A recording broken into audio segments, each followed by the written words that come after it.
the first book of Moses called Genesis, chapter 1. It is the book of beginnings. It records the beginning of time, life, sin, salvation, the human race, and the Hebrew nation. It begins with primeval history centered in four major events: the creation, the fall, the flood, and the dispersion of the nations. Genesis then narrates the history of four great patriarchs: Abraham, Isaac, Jacob, and Joseph. In the beginning God created heavens and the earth. The earth was without form and void, and darkness was upon the face of the deep. The Spirit of God moved upon the face of the waters. God said, "Let there be light," and there was light. God saw the light, that it was good, and God divided the light from the darkness. God called the light day, and the darkness he called night. And the evening and the morning were the first day. The traditional Jewish and Christians' belief that God created heaven and earth from nothing. Darkness is not always a symbol of evil. Here it simply refers to the absence of light. Deep refers to the waters covering the earth. The Spirit of God is a clear reference to the creative activity of the Holy Spirit. God said, "Let there be a sky in the midst of the waters, and let it divide the waters from the waters." Then God made the sky, and he separated the waters above from the waters below. God called the sky heaven, and there were evening and morning the second day. And God said, "Let the waters under the heaven be gathered together unto one place, and let the dry land appear," and it was so. And God called dry land earth, and the gathering together of the water called he seas. And God saw that it was good. And God said, "Let the earth bring forth grass, the herb yielding seed, and the fruit tree yielding fruit after his kind, whose seed is in itself upon the earth," and it was so. And God said, "Let there be lights in the sky of heaven to divide the day from the night. Let them be for signs and for seasons, for days and for years. Let them be for lights in the sky of heaven to give light upon the earth." And it was so. God made two great lights, the greater light to rule the day, and the lesser light to rule the night. He also made the stars and set them in the sky of the heaven to give them light upon the earth, and to divide the light from the darkness. God saw that it was good. This was the fourth day. And God said, "Let the waters bring forth abundantly the moving creature that hath life, and fowl that may fly above the earth in the open firmament of heaven." And God created great whales, and every living creature that moveth, and every winged fowl after his kind. And God saw that it was good. And God blessed them, saying, "Be fruitful, and multiply, and fill the waters in the seas, and let fowl multiply in the air." And the evening and the morning were the fifth day.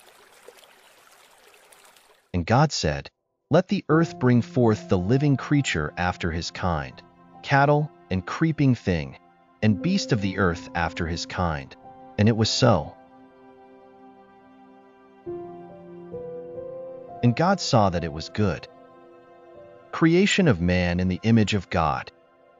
And God said, "Let us make man in our image, after our likeness, and let them have dominion over the fish of the sea, and over the fowl of the air, and over the cattle, and over all the earth, and over every creeping thing that creepeth upon the earth." So God created man in his own image. In the image of God created he him, male and female created he them. And God blessed them.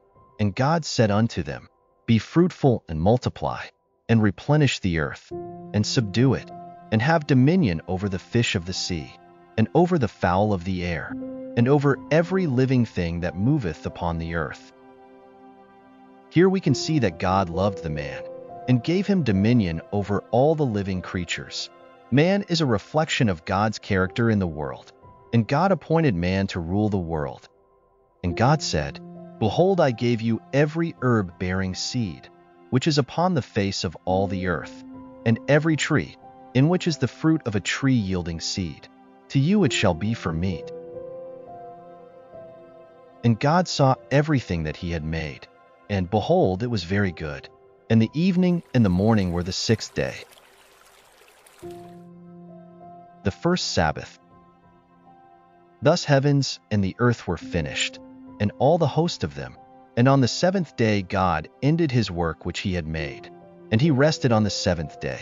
And God blessed the seventh day, and sanctified it, because that in it he had rested from all his work which God created and made. In this chapter we learn that God produced a functioning and mature creation. Plants were created full-grown, as mature and adult organisms. Similarly, Adam and Eve were created as adults. All others reproduce after their kind, but man is the only one made in the image of God. The term image and likeness is used synonymously and refer primarily to man's spiritual resemblance to his maker, God. It is noticeable that God brought his creation into existence by merely speaking, but to create the man God spoke to himself.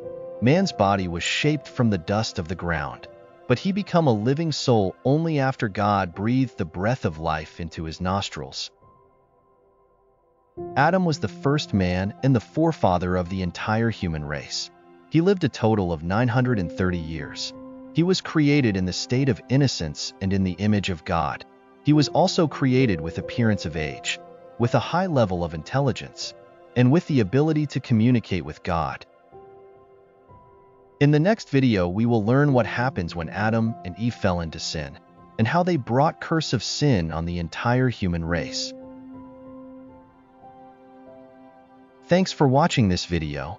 This video has been edited by using artificial intelligence, AI. For more videos like this, please support us by subscribing to our channel, the Bible series of Faiza Ivan's channel.